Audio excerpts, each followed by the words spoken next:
So, hey everybody, my name's Dexter Carmen. I'm the executive director at the Cave Collective in Rapid City, South Dakota. And I am here with Talon Bazille Ducheneau, who is a local hip hop legend.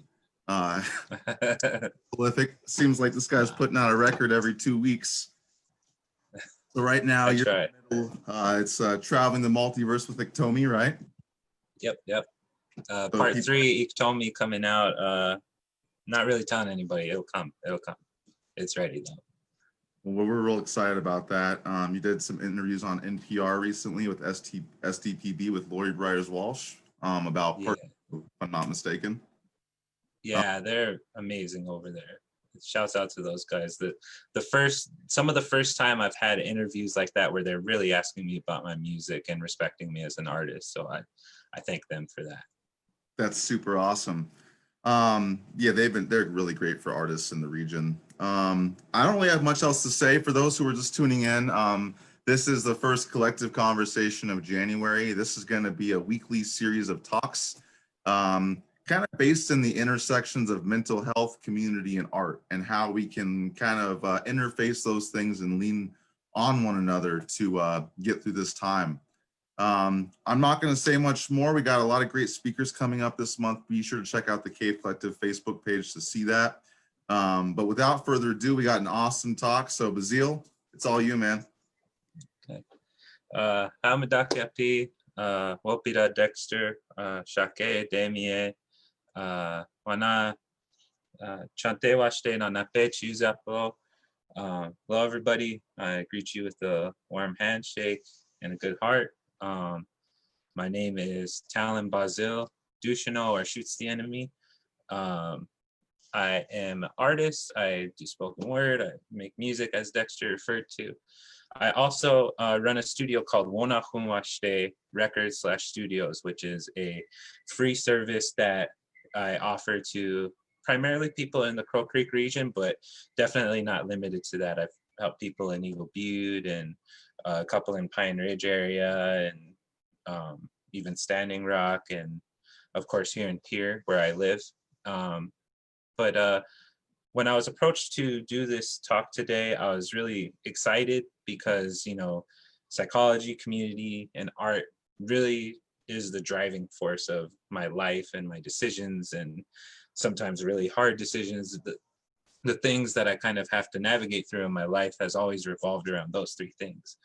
And so my plan here is to talk to you all a little bit about my story, though I don't want to make this about me or my journey in particular. Rather, I say all of this to kind of in hopes of providing you all with some context and some background and foundation of what I'm talking about and why I'm so passionate about what I'm about to talk about, but also for those out there who may be going through something similar. You know, I'm in the strong belief that no struggle is greater or lesser than another, and that, you know, regardless of, you know, race, background, whatever, that we all can relate in some way or another to what we each go through in our individual lives on various scales. But before I go any further, I took the time to pray before this. I don't really like doing it on camera. And just because that's how I'm raised to start, I just want to give people that respect. I know there's a lot going on. A lot of people have things on their mind, probably coming in, you know, not knowing what this is going to be about, especially during this time.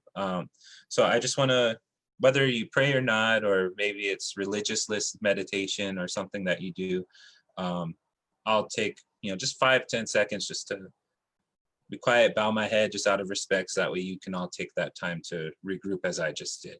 So.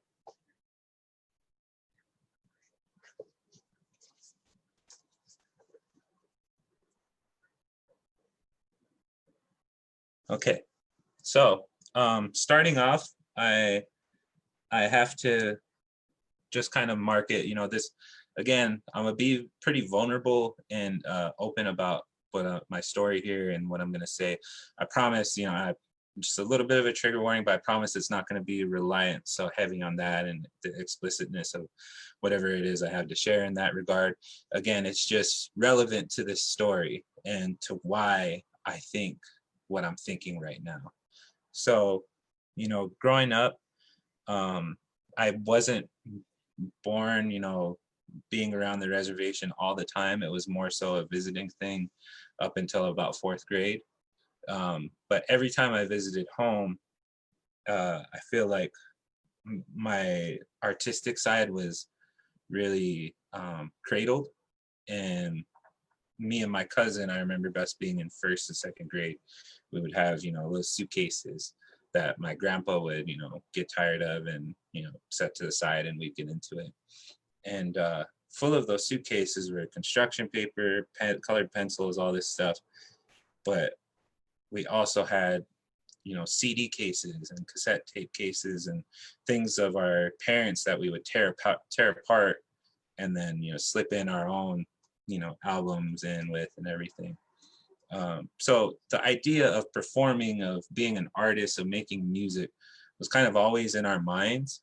And I don't think, you know, before you're conscious of your identity and your cultural identity at that time, you just think, you know, this is a part of life that you should aspire for. As I got older, you know, I tried to be a part of music in different ways. I tried, you know, being in the powwow drums and circles like that.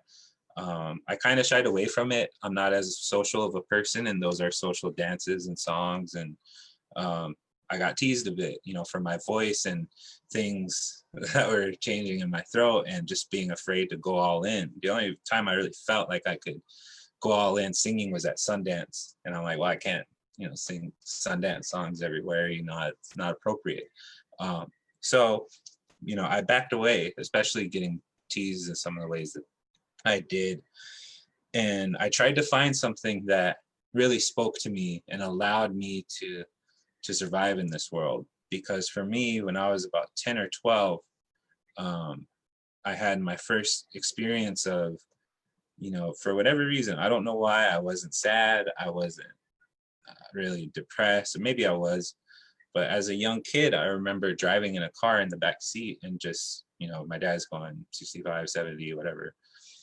And as a kid, I'm imagining jumping out of that car and killing myself, like, you know, aiming for a nearby pole. Don't know why, but I dealt with that my whole life, especially, you know, after all, whatever traumas I went through and everything, it stacked up. And music slowly became that thing that kind of aided me through it, a way to kind of challenge my mind in ways that I felt I wasn't at school. You know, to learn, you know, I cried the other day because of MF Doom's passing, and that was because early middle school, high school, I was, you know, kind of a nerd in class, but still part of the res and street life, and knowing of, you know, just having this amalgamation of, you know, I got cousins who are Indian cowboys who will break a horse, wear Jordan trunks with their cowboy boots and have George Strait and 3 6 Mafia on the same CD, ready to fight, ready to ride a horse, ready to do anything. At the same time, I have other relatives who are super gutter, super street life, super, you know, I don't want to put their business out there, but it is what it is. And but me, you know, I had those realities in my life, but I also had a sense of wonder to certain things in education that intrigued me, thinking about art really seriously, and thinking about music and spirituality within music, and hip-hop history and how it all tied together. And one of my favorite artists, and who I still look up to today, who just released an album, Derelict, aka Shari the Vagabond, he was the first one I really heard, you know, putting American Indian movement speeches and stuff from Leonard Peltier in hip hop tracks in the early 2000s. Him, Wanagi, Knife Star, you know, Dirty Bird MC. Around that time when, you know, they were popping big in 2007 in my book, I just felt attracted to it. And as I walked around Crow Creek making my own mixtapes and stuff, by 9th grade, I think I had 8 mixtapes, remix albums of, you know, 15 to 20 tracks each, sophomore year, it was another 4. Junior year and senior year, you know, you do so much music and so much writing, you question your identity and, you know, what am I really saying? What am I really about? Who am I? You know, I'm 17, figuring this out and still trying to go to college and all of this stuff, because in those earlier years, I seen my dad do it. I seen my dad go and get his PhD in clinical psychology, come back home, and then, you know, face downward spirals and still go through addiction, still go through poverty, still go through hunger, still go through a lot of stuff that I couldn't reveal to people around me because they're like, oh, that's just the doctor's kid. Granted, I had privileges. I definitely had privileges. But like I said, each one of us goes through a struggle, right? So mine dealt with, as what I said, kind of this feeling of wanting to be connected to something, you know, as tribal peoples and even as other communities who are not native, we each have that desire to have a society, and not society like we see today, but society in terms of brotherhood, sisterhood, parenthood, these types of circles that, you know, come together, whether it be around a specific medium of art or thought or politic, or, you know, just things like that. Duty, some, you know, societies where, you know, I see one of my brothers and we see something going on where we need to protect, we go and we do that. As a young kid, I didn't have that. So I'm walking around Crow Creek and I see all these abandoned buildings. And as a kid, I'm looking at them and I'm thinking, you know, if we just had a building to have a studio in, multiple little booths and places for each person to work in, even if we all don't like each other, it would be beautiful. Even if we're making diss songs against each other in the same studio, to just have that where we're all together, and then that one be a part of a network where, you know, the other studio is and this other res and that res. And I thought of that. I dreamed of that. I really wanted that because I would see Derelict collaborate with Maniac, who was my childhood hero. And Maniac, you know, being a part of Night Shield Entertainment, collaborating with that network, and just where you'd see the little lines meet. I enjoyed that. And, you know, like I said, I took a break from the music, got into college, and I just couldn't stay away. I was always making beats. I was always writing, just not releasing. So to fulfill, you know, what I felt was like a duty to music, during my time studying psychology at Penn, the University of Pennsylvania in Philly, I particularly picked that spot, not knowing it was an Ivy League, just because I wanted to be, you know, Philadelphia Flyers. I'm a big fan of hockey. And I asked the admissions counselor, you can ask her, because I still know her. I asked her, do you have a psych department? And do you have a radio station that students can use? So for the first year or two, I was by myself doing this radio show around native hip hop and exposing that to Philly. It was like my mission to get all of this music that I thought, and all these people that I thought were really special and beautiful from my res and other reses that I've been, you know, around to, bring their art to a place like Philadelphia, and then also do shows. You know, every show that I put on personally in Philadelphia had an indigenous headliner that wasn't me. If I put on a show that wasn't that, it was, you know, in collaboration, or I'm one of the, you know, acting guests, so I don't really feel comfortable saying, you know, I did that. But that was what I sacrificed. A lot of my midterm exams, you know, you don't get a good psych grade for doing hip hop stuff. You just don't. So if you can, someone show me, because it was hard for me. I almost failed. I almost wasn't able to graduate with the major that I intended due to my GPA. And, but, you know, I made it through. And when I graduated, I came back to Eagle Butte, and for a good year, you know, I found that I couldn't get a job with my degree, but because of this traction that I had made with music, I could, you know, make a living, you know, doing a show here, a show there. I had the psychology background in the music, so I could get hired by, you know, some schools or colleges to really talk holistically about this music and what I see from it and why I'm making the music I make. Because I've never been about monetary gain. I've never been about materialism. You know, I'm a MF Doom head. And if anything, you know, usually when I perform now, I'm wearing face paint in the same way that he is, because I don't prefer, you know, being put up in this limelight. And I look back and I Google myself and see all these things. I don't like it, like talking about me. I started getting into this frame of mode of like, I do this music for me and in hopes that others hear it, sure. But now, you know, I'm at a point where I'm older than a lot of the people that brought me up in this game and in this life were when they passed away.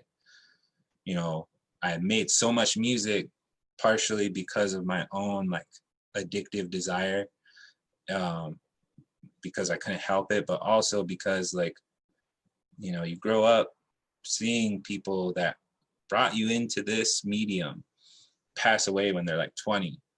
In your mind, no matter what anybody says, that for me was the end point. I was like, I'm gonna make it to 20. I don't know how I'm gonna die in a university, but something's gonna happen. That was my thought process. So I just kept working. But once I got an opportunity to sit back and think about things, that wasn't enough anymore to just, you know, heal myself and fulfill myself. And I learned that through going back to Eagle Butte and trying to, you know, go through them contracts but not being able to make my degree work for me. I had probably the final suicide attempt I really had on January 1st, 2016, after a blizzard. And that kind of sent me the message to, you know, and with help of mentors, go back to Philly.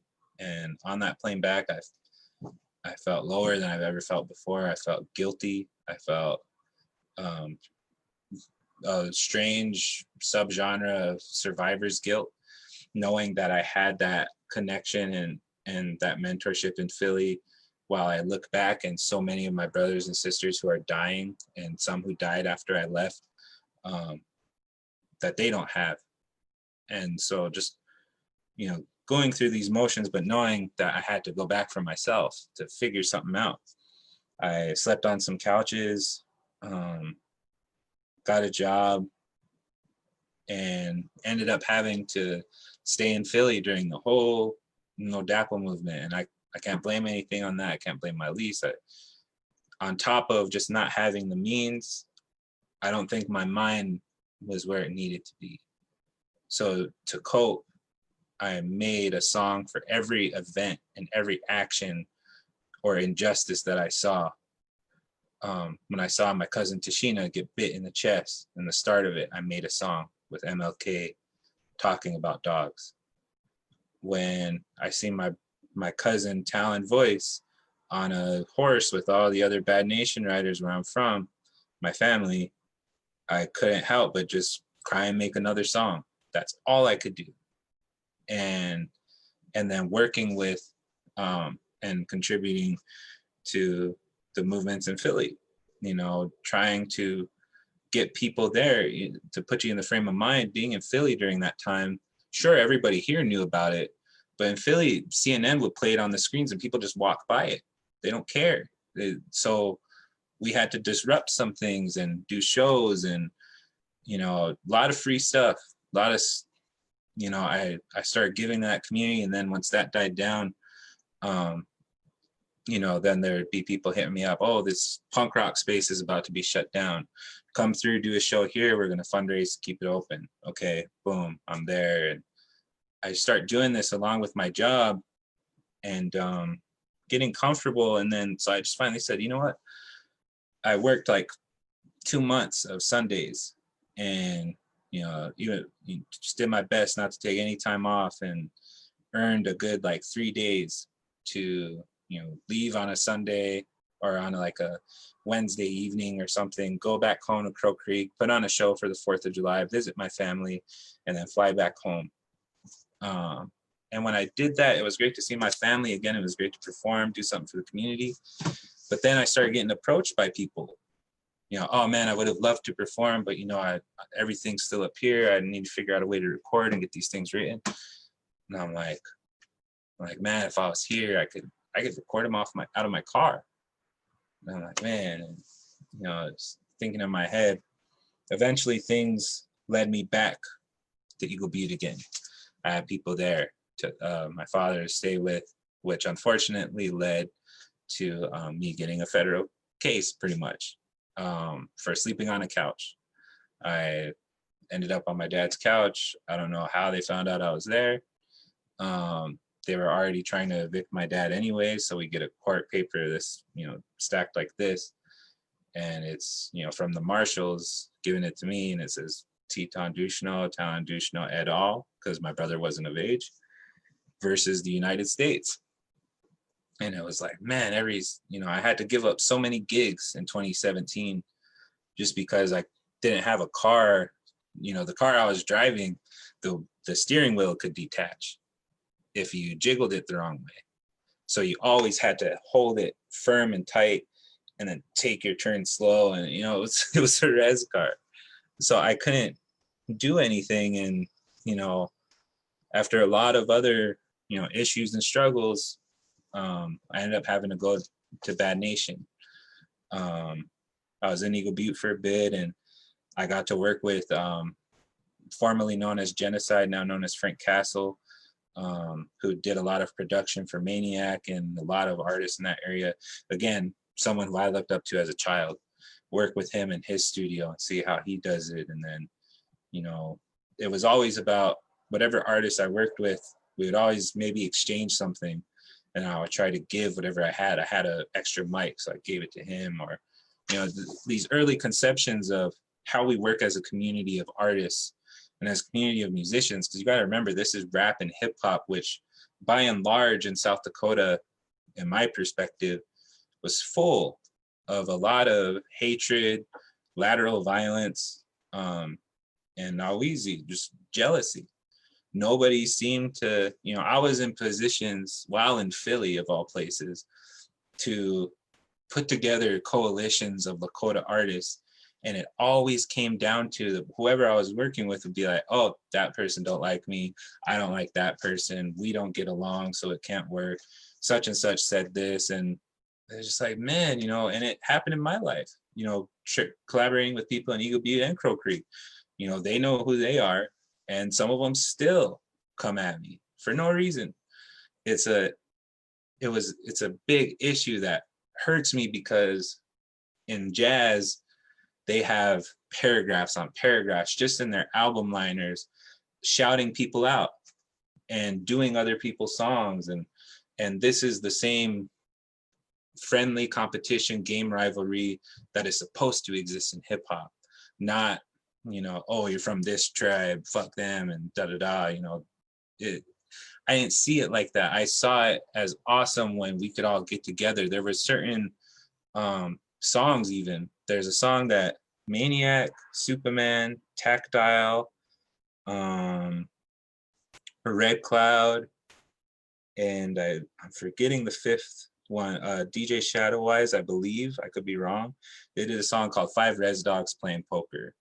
And that to me was amazing, to know, to see those moments where, you know, someone from my res, Eagle Butte, is, you know, collaborating with somebody from Crow, Montana, and New Mexico and Cali, and all of this. You know, I love that. I love that.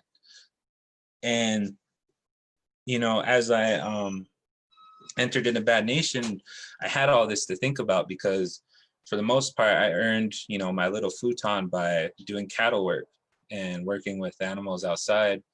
So I was mostly out there, just me and my music, listening, not really paying attention to much, trying to make things happen. Failed a lot. I tried to do a concert series, which, going back to the previous issue, people just didn't have content to perform. So it was almost like it was screaming at me at this point, you know, especially you walk around for so long. I don't ride horses. Choice I choose, I walk with them.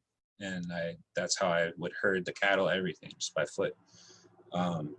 So as I'm thinking through this, I'm still going through personal issues. I was drinking a lot at the time and kind of giving up. You know, I almost got into grad school, but for a while there, my alma mater was holding back my transcript because I wasn't able to pay or communicate about my student loans. And then once we were able to start getting it figured out, it was kind of like there's a dog in psychology, a dog study. It's very unethical, but they talk about there's two panels, and you put a dog where he can jump between the two panels, and you shock this one. He's going to go to this one, right? But what happens if you keep shocking each side, no matter where he goes? Eventually, the dog just lays down and gives up and lets himself get shocked or herself get shocked. Very terrible experiment. I wish I didn't know about it. I'm sorry for making you know about it. But I say that because that was me. It seemed like I did. In my head, you know, I was constantly at odds and a grudge with everything. Oh, I did everything, quote unquote, right. But I can't, if anything, I got a court case, and, you know, my record was clean before I came back home. And just kind of losing sight of everything.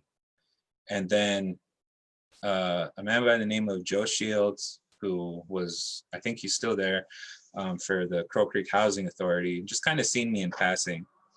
And he said, what would it take to do a studio around here for the community? You know, something for free for everybody. And I was like, not much. And I was like, hey, not much. Because at that time I was already recording 2 people in my car. So I was like, you know, I'm grown now. Like I can figure a way. So I talked to him more. I small grant there, and then came across First People's Fund, and that just, it reinvigorated me as an artist, as a person, because, you know, they not only just the budget, but the empowerment that they gave me as an individual artist, not just as an overseer of the studio. Because, you know, that year we did a compilation, and I had more songs than I could have ever fit on a CD, way more. And it was tough to pick what songs would be on there. And it was beautiful to me because it was, you know, the year of I believe that was 2019, year of 2019 alone, and even 2018 leading up to that, you know, we've just put out so much content, you know, working with people of all different genres, and whether they're storytelling or singing or rapping. That happened, and that came out of all that. Before I started that studio, it was the thing that made me sit down and go back into prayer and go back into ceremony and give up everything. And I've been sober since, 100%. And even if, you know, all of this were to go up in flames right now, I have no desire or intent in my body to go back to that. Not that alcohol and all that is bad or good, but for me, I know my reasons for it weren't as great, if that makes sense. And now I have a commitment to that. And I have a commitment to the people I'm around, and the people that I guess, you know, see me as a mentor or an older brother or whatever. It all comes from this thing that I accumulated as a kid, seeing my dad, you know, be a clinical psychologist and then tell me, you know, if you really want to do this, be prepared to be broke, be prepared for people not to even say thank you to you. He's like, you shouldn't expect that if you're going to do this. Why expect that when people are struggling and hurting? Why would you need that acknowledgement to fulfill yourself? When he's like, you know, I could go out and sure make 100, 200, 500, 1,000 an hour, but who would I be helping? Certainly nobody here can afford that. So I have to be here.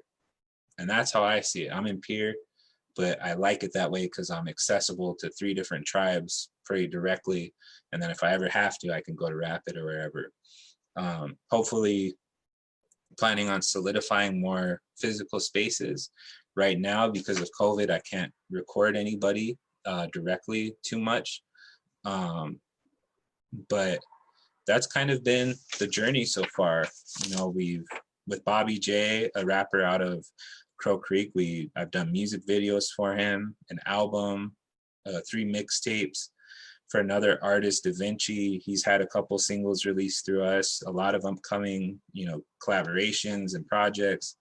A singer and songmaker, Chie General Thunderhawk, 3 traditional a cappella albums from Thunder Valley, Elton Two Hawks from Crow Creek and Eagle Butte, 2 contemporary a cappellas, and then recorded his drum group for a full CD composed of his family. The Upstream singers from Eagle Butte area and elsewhere, 1 drum CD, kind of a demo.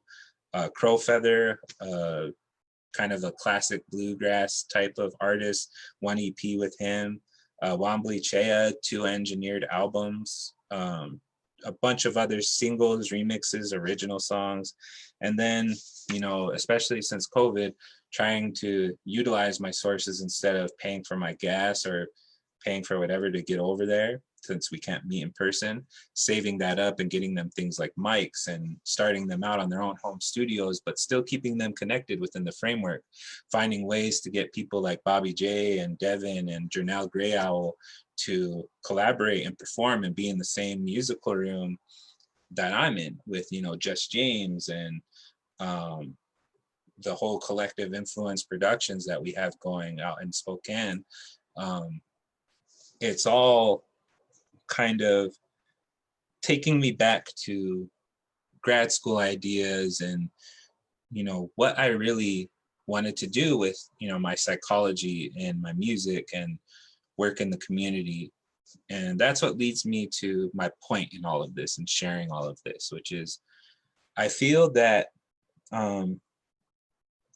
there needs to be programming, not just within the res, but in the cities, in the small towns, in the same way that we have a fire department, or in the same way that we have a Boys and Girls Club, or in the same way that we have a bank. I feel as though music and art and the various mediums that encapsulate that need to start having facilities within towns, within cities, within reservations that cultivate this thing, that continues culture, that continues education, that continue. Without art, I would not have gone off and, many people wanted to paint me the poster child of TFA, Teach for America, and res to city schooling, and, a res kid goes off to the Ivy League, but they failed to ever listen to me and hear what I'm telling them in terms of, if you want more kids like me to success and survive, either teach them to do what I did, which is suppress everything in high school and be a good kid while I listen to crazy hip hop in my ears, so that way they don't chew me out for it, or provide infrastructure that accepts all of these negative things that exist in adolescence. There is a great, great, great injustice that happens in reservation communities when our mental health programs, and I know this from personal experience and from having family members and close friends in this field, both on reservation and off. I refuse to say their names. Because I know this, I know that there are things that exist in these programs that are telling kids to repress your emotion. This is bad. And I've had kids come up to me after a long day and say, they caught me saying this at school, so they sent me to the counselor, called my dad. If anything, I was just kind of expressing myself then. Now I really feel depressed and like killing myself. And I was just like, whoa. But then we start talking about music, and he starts playing me Suicide Boys and how, this is, he hates that everybody likes this one song when they've said so much more poignant things in this, and how he relates to it. That was me. That was me when, everybody was looking at me weird for listening to death metal and black metal. And when everybody was looking at me weird for listening to Tupac and 3 6 Mafia. When everybody was saying I was a heathen for saying the things that I said in my music in high school. And that was me transmuting my anger so that way I didn't do anything physically. I didn't want to be, all my cousins told me, don't fight, don't go around partying, pay attention in school, do what you have to do to, you know, get through them people, and blend your music with the education. That steered me forward more than any motivational speaker, more than any event or assembly that I'd gone to, and they were drunk when they said that to me. So my point is that when you open people up to a safe space to truly express themselves and what they're saying, whether you agree with it or not, there's been so many things that some of these artists have said that I don't agree with at all. And a couple of things that I've had to check. You know, I'm not just sitting here, you know, letting things happen either. You know, I'm talking, I'm communicating. That's part of the job, to be in that atmosphere, an atmosphere that, to be frank, a lot of adults and young adults don't want to be in, and I get it, but we have to. I have to be here to do this. I feel, whether I'm here or in Iowa somewhere or Arizona or North Dakota, wherever I am, my mind can't get off of here and the talent, the skill, and the beauty that exists here. And, you know, it, to me, looking at the scene, as I stated before, through this studio, I've been seeing artists shift away from that and go from dissing each other and, you know, talking to me about, oh, I hate this one, or man, you know, why you let him in here, to all of a sudden doing a song with that person and talking with them. They had the open space to do that. And that would not have happened if I was like, oh guys, hang on, this is too much here, hold on, and suppress them. They would then distrust me and leave.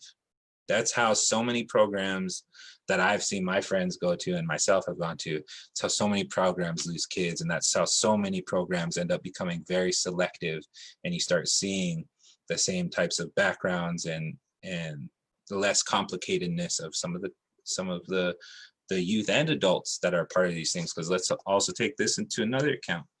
This studio is not just for youth, it is for adults. You would have no idea how many people I have who are just in their 30s and 40s telling me that, oh, you know, I lost my opportunity.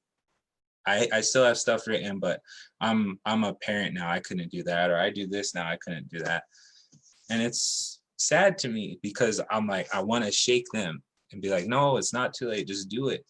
You know, I've been doing it for so long. I've been doing it for more years than I have fans, you know, like, just keep going, because whether I got 2 people or 1 person listening to what I'm doing, it just makes me feel good to do it.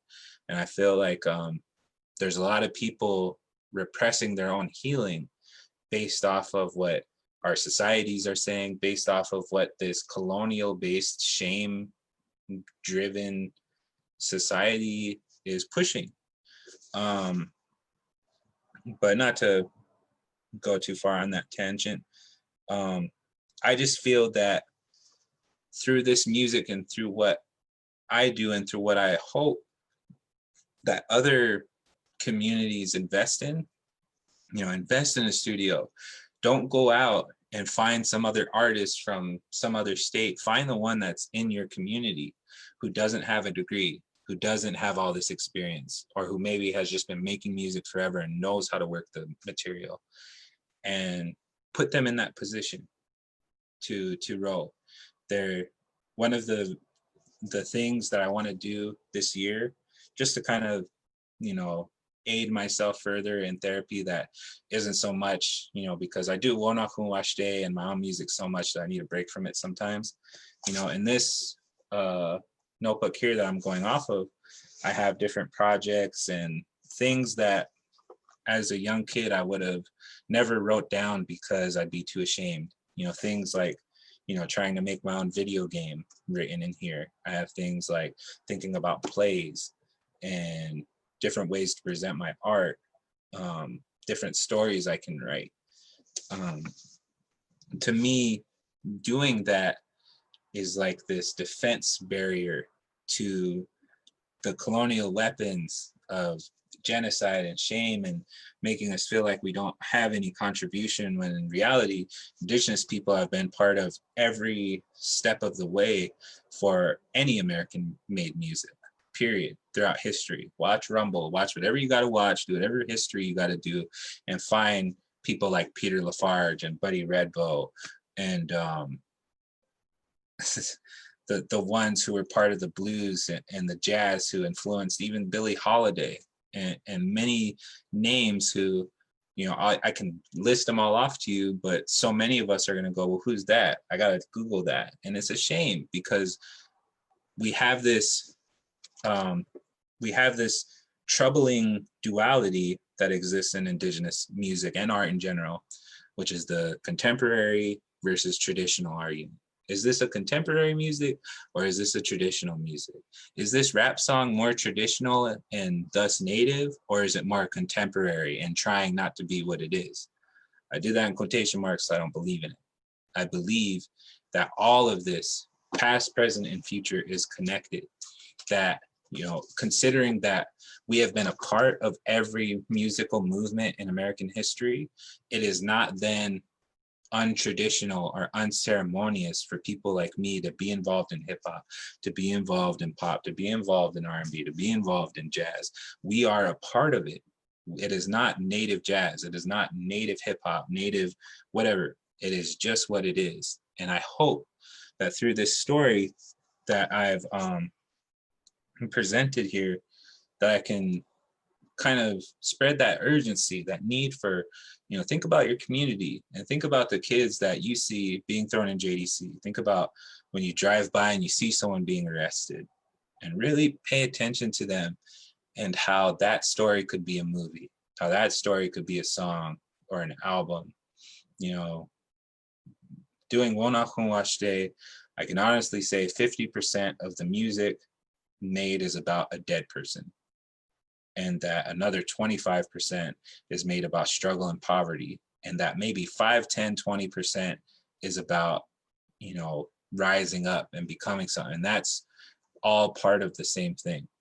It's all expressing the same thing to me, because then I get youngins and old ones coming up to me like, I'm so glad this exists, when pre-COVID days, that we can have this space that's ours, that we can go to, our own tribal gym, our tribal studio. To kind of sum things up, the way that, because I get a lot of people who ask me, you know, how do you do this? Who do you go to? Who do you talk to, and how do you raise this money to do this? I barely do. I usually don't. I'm usually in the hole. But what I can say is that I'm truly just interested in self-education, and not just Western doctrine education, but education of all things, the spiritual, the different cultures. I'm lucky that I was able to go to a place like Philly, because then I could find ways that are related to, you know, Palestinian brothers and sisters and other Muslim background people, and people who followed religions different than me, and those who studied Buddhism, and then, you know, seeing how a lot of what we each contributed from our individual cultures was in one way or shape appropriated. And I think back to really important professors. You know, I knew of Penn's psychology department, and so I really tried to pay attention to the spirits of, you know, the almost like the celebrities of the psychology field, who I felt, you know, people like Dr. Paul Rosin and Dr. Angela Duckworth, who, you know, found that, you know, that IQ doesn't actually determine intelligence, that grit does, and this finding of grit and using resiliency. How do we cultivate resiliency? How do we foster it? To Dr. Melissa Hunt, you know, and all of the many atmospheres of work that she was doing, it opened my mind up to, you know, how do I work in the trenches of psychology? Because as much as I like, you know, finding new things and formulas and theories, I'm not so into the research and paper aspect. I'm interested in being there, because I seen my dad do it when I was younger, and because I grew up having a lot of different uncles and aunties and people in the rap game who, you know, maybe didn't fully take me under their wing, but who were kind to me in the moment and gave me these things that pushed me forward and kept me going and made me think about, you know, what it means to empower your fellow artists. You know, Dr. Guy Ramsey in Philadelphia, bringing me on stage to freestyle with his jazz band live in a jazz place made my life complete, because I always wanted to perform in a legit jazz club, and I did, and I can say that. So if there's any part of me that can now turn around and give some of these guys the opportunity for an album, because sometimes that's all we dream of, or a performance opportunity or opportunity to collab with somebody that I work with or just me, I enjoy that. I'm not interested in making rap or indigeneity or art or anything I follow fit into a Western doctrine or a mode of thinking that is materialistic or capitalistic or concerned about being the best or better than this person or spiting everybody. I'm just kind of interested now in growth and whatever action that I can do to make that music not just about me, but for anybody to use or collaborate or connect with me in, or, you know, whatever this life tries to bring for us. So that's really what I wanted to present on. Dexter was saying we could, you know, do some questions to have a little bit more of a discussion for the remainder, but, you know, that's essentially a little capsule of my life and what I'm doing now, why I do it. This Traveling the Multiverse with Iktomi project, for example, it's about Iktomi for a reason. And that's because I see, and I grew up in so many drug houses, and, you know, there's a line that I have in this Iktomi project where it's, you know, says, before I seen the show, I had known of Heisenberg. And basically saying, you know, before I knew of Breaking Bad and all of that, I knew about meth and this whole trade and everything. Because I was around that, even as a young guy. They talk about the meth epidemic being recent. It's been around. I've seen it, you know, and that extends to opiates. That extends to, you know, the really irresponsible doctors who, you know, willingly prescribe, you know, really hard drugs to people without telling them what they're getting into. You know, I keep all of these things in mind, and I try to put them in my art and in my action. So through things like this, I hope to not just paint like a pity kind of picture or a super struggle or poverty porn, but more so an empowerment to it. You know, I've been through all of these things. We've been through all of these things, including yesterday's events. And look that we're still here. Look how we can laugh at it, how we can talk about it, how we can make music about it, movies, everything. So that's just kind of my talk. I hope you all enjoyed it. If we have any questions, or if Dexter, if you have any questions. Yeah. Well, I just want to say thank you so much. That was incredible. I think you gave us all a lot to think about tonight. One thing I wanted to say is that what you were saying about, you mentioned that you see arts and culture spaces, they need to be something that are provided in the community, like a fire department or a boys and girls club. And that's kind of how we always saw the Cave Collective as being, is like kind of like a YMCA for the people who would never dream of going to the YMCA. Right. And there needs to be those places in society. And that's why I wanted to invite you onto the program, because I've admired from afar and been inspired by what you're doing out there. And so just thank you for being here and for the work you do in our community and continue to do. Oh, thank you, man. You know, the same goes out to Cave Collective. When you guys approached me and I learned more about what you all were about, you know, I love to see that. You know, people have this, there's this kind of thing in the atmosphere sometimes that organizations going after the same goal must be in competition with each other or whatever. But you know, I look at everything happening, you know, and all the different studios that are coming up, and some of the efforts that are being made. And I love that, you know, more power to it, because, you know, I miss the days when it really felt like there was so much music coming out of this state. That's I say it over and over again. I think there are more talented people, and I know there's people watching from out of town. I don't mean to diss on them, but in this region, there's a ridiculous amount of talent. Like I'm from Yeah. Portland, Oregon, and I feel like I know more talented people here than I did out there. I don't. It's insane. And so many of them, all it took was one person in the community or one group of people in the community telling them, you can't do that though.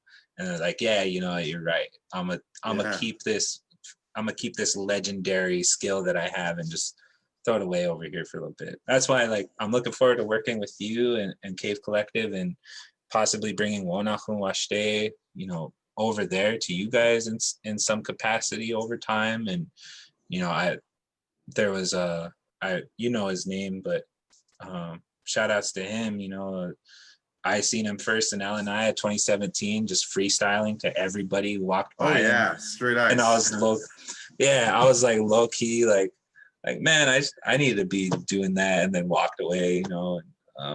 But going back, I wish I could have approached him in the moment and got us ready. But, you know, something for the future. I want to produce. I stand by it. I want to produce an album for him if he's down. Oh yeah, that sounds like a great idea. We can definitely make something like that happen. And so yeah, you mentioned I was gonna let you bring it up if you wanted to, but what you're doing out there at Wonahun Was'te Studio, we have discussed. So the Cave Collective, when we reopen in our new location, hopefully this fall is what we're aiming for. We'll see. We're going to be bringing hopefully a lot of that programming in and doing that here in Rapid City, because like you said, it only takes one person to say it's not worth it and they're done. But at the same time, it only takes one person to say that's worth it. Yes. And that's how legends begin. And I don't know.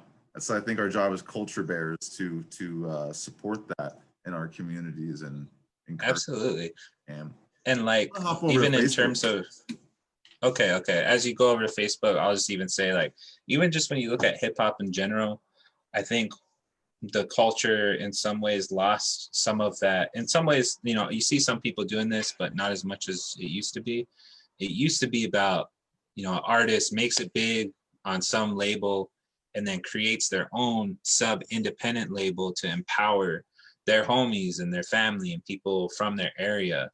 And, you know, that's kind of like, in my head, I was like, well, when you try it in hip hop, there's also this kind of toxic thing of like, if you don't have all the jewels and, you know, the nice car and everything, what business do you have, you know, running a business? And I was like, do I really need all that to just record some people and put out an album though? Like, can I just do this? Because otherwise they ain't gonna do it, or they're gonna do it, but they ain't gonna have my production or my beats over it or my engineering, you know? So yeah. I do see one question here on Facebook. Someone asked, do you have any plans to work with the very young with their say on life, love, truth, their expressions?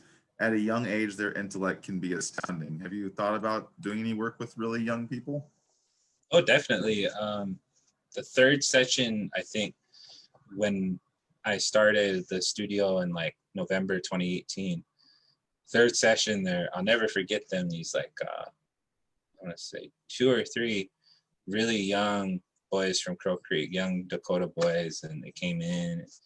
They were shy, of course, but they're just kind of standing around. And, you know, we worked a bit on a couple, you know, they started figuring out beats. They were making like melodies to beats just right off the bat. I was like, whoa, you know, and they were just, I want to say 4th and 5th grade. And, you know, so I'm definitely into that. I'm careful. I'm definitely careful. You know, I try to maintain some sort of responsibility when I'm working. You know, if say I got 20-year-olds and late teens in their room and some young guy comes in, I got to tell them, you know, like, hey, you know, we say a lot of stuff in here, chill out, you know, we got Young in here. If anything, talk to him. And that's the cool thing about the studio too. We like fostered little like role models out of it. You know, you seen Bobby J is a perfect example. You know, he was there recording out of my car before the studio was a thing. When the studio came about, he was there. You know, he faced every level of anxiety, recording with me alone in my car, and then recording with me at a booth, and then all this other stuff. So by mid 2019 or even early 2019, he was talking to other artists and just being like, you know, I know you're worried, don't worry, talent's cool. You know, he ain't gonna laugh at you or judge you or nothing. Just, you know, do your thing. Here's how I got over it, or, you know, walk outside for a quick second. You know, you've seen that happen. And I was real proud of that. You know, it's one of my like highlight moments when I look back on everything. But yes, a long-winded way of saying yes, I would definitely work with younger people. It's so important for young people, I mean, all people, to have those places where we can kind of be messy and vulnerable. Oh yeah. And I feel like this conversation, you really exemplified that this whole talk. I mean, everything you do, you just see your humility and vulnerability permeate throughout. Well, thank you. You know, on here, Adrian Wagner asks, what are some of the challenges Native youth may face in the upcoming era, and how may youth best overcome them? Yo, cyberspace may have helped us with, you know, acknowledging bad things and, you know, what some deem as cancel culture and all of that. But what it also did was it heightened and put bullying to a whole nother level. You know, when I was growing up, I had the privilege of being one of the few nerds who knew how to work a computer in DSL and, you know, how to HTML code my whole MySpace and do the things that other artists were doing to their music pages and SoundClick. And it created private communities for me to be a part of where, you know, by ninth grade, I knew who Derelict was, and he was sending me beats and stuff to collab on. And by eighth grade, you know, I had seen Maniac, and I expected, if anybody, for those of you who don't know who Maniac the Supernatural is, one of I'd say the best rapper period in South Dakota history, present, whatever. Really grimy gutter dude, rhyming and quick to tell you if you're whack. I expected him as a young kid, you know, not to be so kind to me, but, you know, he told me in seventh grade, you know, you could be one of us. And I was like, that fueled me, you know, I remembered that. And I got to remember now, you know, I don't feel old, but I'm like 27 to a 14, 13, 12-year-old, you know, that's a big difference. And I have to be mindful of the positive things I say and the negative, because as much as I try to hone and give constructive criticism to my artists, I'm also well aware that everybody in their circle is telling them what kind of music to make, how to make it, why they shouldn't do this, no matter how good they are, because I've had it my whole life and I still get it today. But they have it on a whole other level where I recorded one of my nephews and we put it on YouTube, and a day later he was begging me to take it off.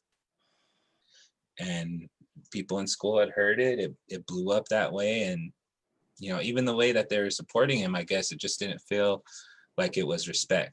Because what we'll do on the res a lot, and what I got a lot, which was, gee, B-A-Z, Bazille. And like, I never knew if they were saying that to like give me props, or if they're saying that to be like, oh, check him out, he thinks we're supporting him. Because you can never tell, you know, whether they're really loving you or not. And it's like me, I damn near, you know, fell so far low because of it. People were telling me I wasn't a good role model because the things I was writing and what I was saying in my music, and, you know, it can kill somebody. So it's heartbreaking to me, because the younger artists, it's not like they can just make their music and put it out there. Now they have to be, you know, poster kids for some college program, and, you know, their youth has to, if you notice all young artists from like the early 2010s to now, anytime one of us comes out and we're like 17, 18, that's the first thing the interviewer says.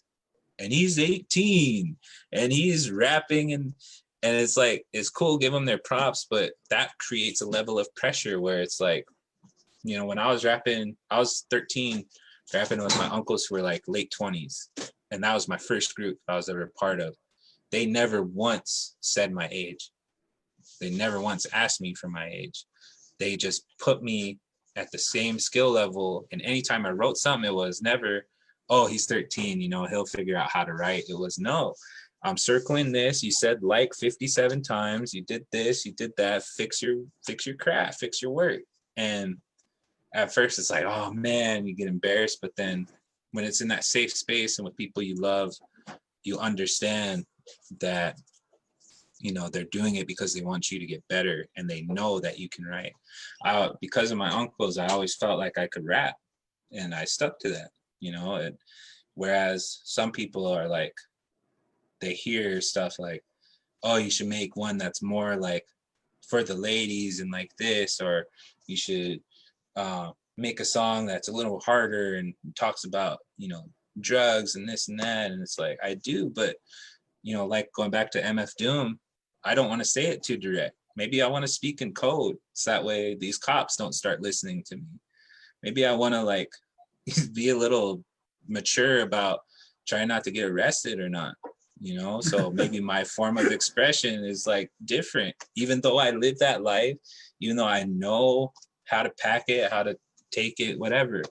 I'm not trying to advertise that. And a lot of these kids are on the same boat of like, you know, they deal with struggle and poverty all day, every day. So it's not every time they make a song, they want to talk about it. Sometimes they just want to talk about the little stuff in the day.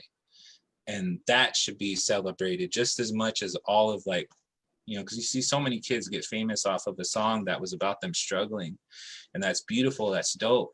But I fear sometimes, because I went through it, that it emits the message that we need to be dying and killing ourselves and suicidal to do something that's poignant in art and something that's going to get the attention. Perfect example is, you know, the battle rapper Cadillac Ron, rest in peace. You know, he was one of the best battle rappers ever and doing a lot of dope stuff. And his music was always about, you know, his struggles with heroin and drugs and being a recovering addict. And because of that, he connected to people who were on that road to recovery. At the same time, he was making all these headways, and he couldn't get on MTV or some of these other publications like Complex until he pretended to shoot up during a battle. And that's when they chose to focus on him. And it's the same thing Buddy Redbow said in his interview, where he said, you know, I do all of these musical things, and, you know, I put Fool's Crow on my first studio album that has none of me, and it's all Fool's Crow for the people. I'm doing these beautiful things and nobody cares. The newspapers don't care, the news doesn't care. But watch, if I get drunk, drive my car and go kill a bunch of people, that's going to be plastered everywhere. It's sad that it happens that way. And it's sad that it's gotten to a point through cyberspace, which, I mean, hey, it's Iktomi's web, World Wide Web, but like at the same time, I still have a hope that these platforms and these tools online can be used to connect, display, and celebrate. And that's what I'm hoping for. That's like my biggest prayer for the youth, is that through these studios, through these programs, through these things that we're doing, we not only create a community of artists that support each other, but we get communities that the artists are in more familiar with supporting their own.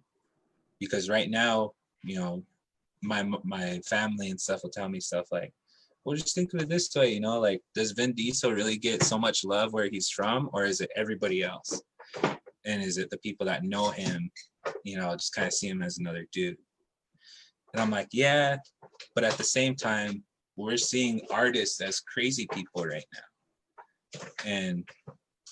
And treating those who are taking it seriously as though it's a pipe dream, and like it's not a a role in our traditional societies to have people who just make music, have people who just bead or make artwork. Instead, you know, we do everything, which is in our nature as well, but through the American system, we're distracted by so much, and so much of the society shames us out of really developing as a culture, and things that would honestly tear down those iterations of traditional versus contemporary, in my belief. I just really appreciate this conversation. Usually when I'm having a conversation with someone in this fashion, I'm a pretty quick thinker, and so I can like say something really fast back. Everything that you say just kind of like opens up additional possibility, branching paths in my mind. And what I really hope is that, I know that quite a few people have tuned into this talk so far. I would love to see us all walk away from this experience and continue thinking about the things that you've shared with us tonight. You've given us a lot to think about. And I'd like to see this conversation continue in our communities, especially 2021. Definitely. I mean, I think, and thank you. I think, I hope that, you know, this doesn't just translate to people who are in music, but also, you know, this studio thing I'm talking about can be applied to any art or projects, sciences and mathematics and things like that, where, you know, instead of just sticking the whole population of our kids somewhere, or the whole population of our sick to one place, you know, having multiple different types of medicines that are invested in and cultivated around. I dream for that too, you know. That's my hope. That's one thing I always say is, like, I'm not saying that we should take away like after school sports and programs like that, but that we need to have choices like that for kids that doesn't connect with. There needs to be those things out there that give them their sense of purpose going into the future. Yep. And I'm looking forward to doing that with you here in Rapid City once we get the studio built up.